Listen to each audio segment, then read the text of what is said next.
are a few things in life that we can always be sure of. We can be sure that the sun will rise in the morning and it will set in the evening.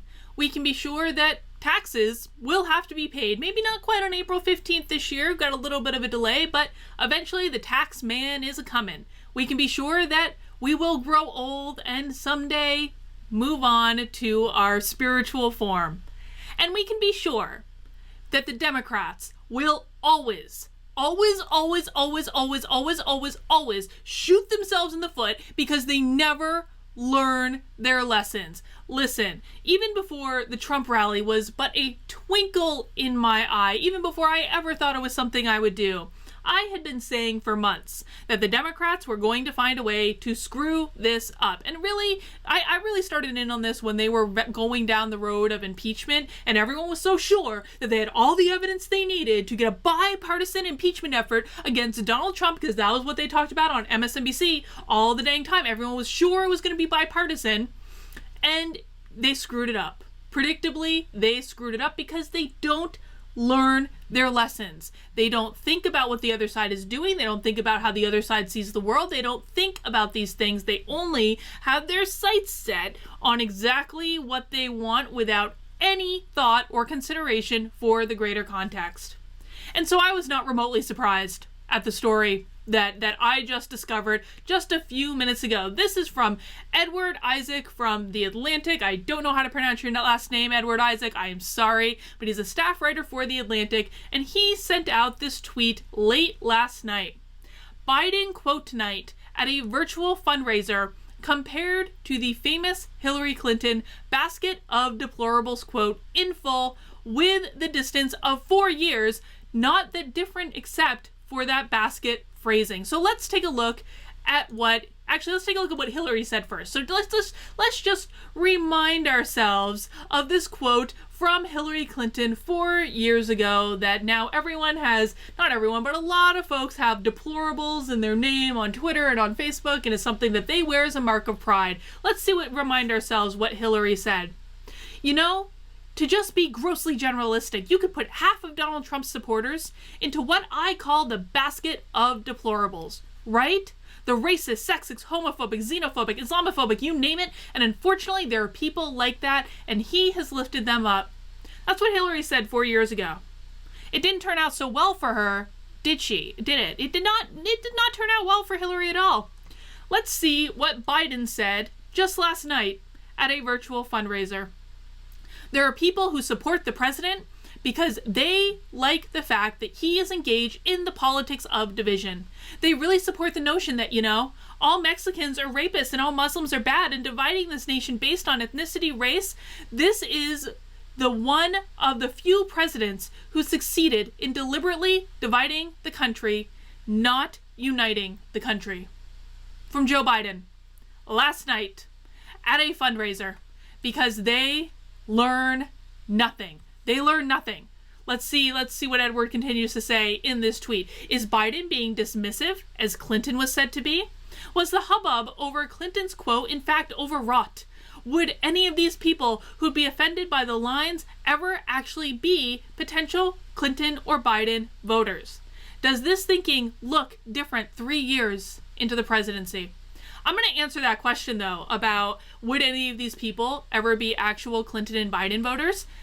Listen, I was someone who up until probably September or October of last year, I was like, vote blue no matter who, vote blue no matter who, vote blue no matter who. I was committed. Even if it had been Biden at that point, I would have been like, fine. I will vote for whoever the Democratic nominee is, except Amy Klobuchar. Amy Klobuchar has always been my hard no because she's a workplace bully, and I've spent the last decade of my life trying to fight workplace bullying. So she was always a hard no for me. But I was game for anyone else, literally anyone. I did not care. I wanted to vote against Donald Trump, and look at me 6 months later. I'm like, Trump, yes, Democrats, you suck, I hate you. Actually, no, I'm gonna revise that. I'm not like a MAGA person. I'm not like rah Trump. I'm really not, but like, I'm very excited about voting for Trump simply because I'm so pissed at the Democrats. And this is exactly why. They learn nothing.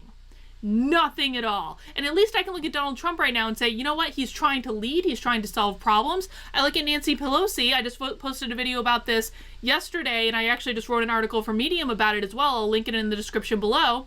All she's doing is obstructing. That's all she's doing, is causing problems. She brings nothing to the table in the form of solutions. And so why on earth would I think, based on the fact that Joe Biden has learned nothing, Nancy Pelosi has learned nothing, why on earth would I vote for the Democrats? They've learned nothing. Let's see this last tweet in this thread.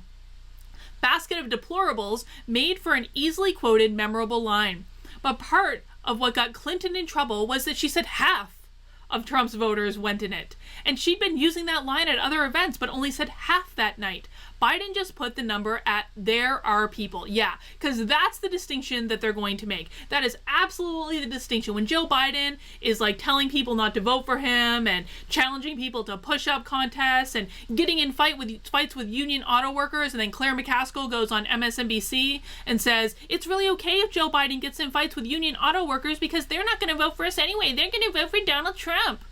Yeah, this is exactly how they're going to win the election. I swear to God, these people. How is it actually possible that, you know, they're supposed to be like the highly educated ones, right? And I say that as someone who's literally had like 27 years of schooling and has the highest degree that I can possibly have. Like, they're supposed to be the educated ones, and yet they never learn, and they never have critical thinking, and they never look at the problem from different angles to say, maybe we could approach this in a little bit of a different way than we approached it 4 flipping years ago. I swear, these people, I cannot wait for them to lose in November. I really can't. And listen, man, it ain't looking good. This is from the New York Times, why Biden's polling lead versus Trump isn't as solid as it looks. Consider 2 important measurement differences: battleground states versus other states, and registered voters versus likely voters. President Trump and Joe Biden began the general election campaign locked in a highly competitive contest that remains fought along the lines of the 2016 presidential election, according to national and battleground state polls. If anyone holds an early edge, it is Mr. Biden. Remember, this is the New York Times, okay? I don't agree with that, but we're gonna let's live in the land of make-believe for like a second, okay? He leads by an average of 6 points in national live interview polls of registered voters, but the election will be decided by voters in the battleground states, not registered voters nationwide. And there, the story is not nearly so clear or rosy for Mr. Biden. At the moment, a reasonable estimate is that Mr. Biden is performing 4 or 5 points worse among likely voters in critical states than he is among likely voters nationwide. Let's pause and look at one of those battleground states for a second. Let's talk about Michigan. Because yesterday in Michigan, there was a massive protest against what the Democratic governor is doing and how she's overreaching and infringing on people's civil liberties. Seriously, man, if you have not seen the photos from this protest, there were like over 10,000 people in cars in absolute gridlock. I mean, the vast majority of them stayed in their cars to be safe, but there were the photos from this are insane. There were cars for miles and miles and miles and miles and miles protesting what the Democratic governor of Michigan is doing. Do you think those voters in Michigan are going to be psyched to vote for Joe Biden, who has already gotten into a fight with a union auto worker? Like, are they dumb? I swear to God, like, Joe Biden, like, I have to give Joe Biden like a little bit of a pass. Dude doesn't know where he is, okay? But he is supposed to right now have all the weight of the Democratic Party behind him. Why would anyone trust these people to run the country? I sure as heck don't. Donald Trump is like not my favorite person in the world, but at least he's got his stuff together.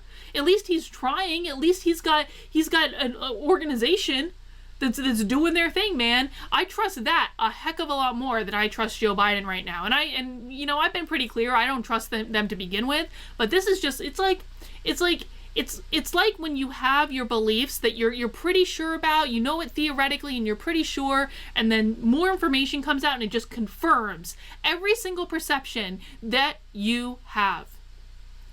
Let's keep reading. As a result, he holds only a narrow edge and a tenuous edge in the race for the Electoral College, if he holds one at all. Okay, that was a pretty critical line. I'm going to read that one more time because I kind of flubbed it. As a result, he holds only a narrow and tenuous edge in the race for the Electoral College, if he holds one at all. Even under ordinary circumstances, with 7 months to go until the election, there would be plenty of time for the race to change. This cycle, the country faces a pandemic and a severe economic turndown, with the potential to upend the race. Already, an initial pick in the president's approval rating has dissipated, perhaps because he had a rallying effect, has given way to more focus on the administration's coronavirus response. There will be many opportunities for polls to shift again, and the president faces many downside risks without a return to normal life and to economic growth before the election. Right in about actually 2 minutes, the daily briefing in which Trump is going to announce the plan to reopening the economy is going to start. And I can't wait to tune in. I'm trying to do this video before it gets started. But listen, man, Trump is going to start making moves to reopen the economy. And I am crossing my fingers that he does it strategically. But I think it's necessary because, frankly, we should not be treating places like I live in New Hampshire, where, frankly, it's not that we have no cases, but we have very, very few cases, or places in the Midwest, places that are more rural, that are not hit as hard as New York or New Jersey or California. There should be plans to reopen the economies. We shouldn't be sitting back. It's more the cities, is my understanding. I'm not a doctor, I'm not an expert in this area, but it's really more the cities that are getting hit right now. It's not so much the places that are more rural. So why can't we strategically reopen the economy? It makes no sense to me. And so I hope that that's the route they're going to be going down, and we're going to find out soon.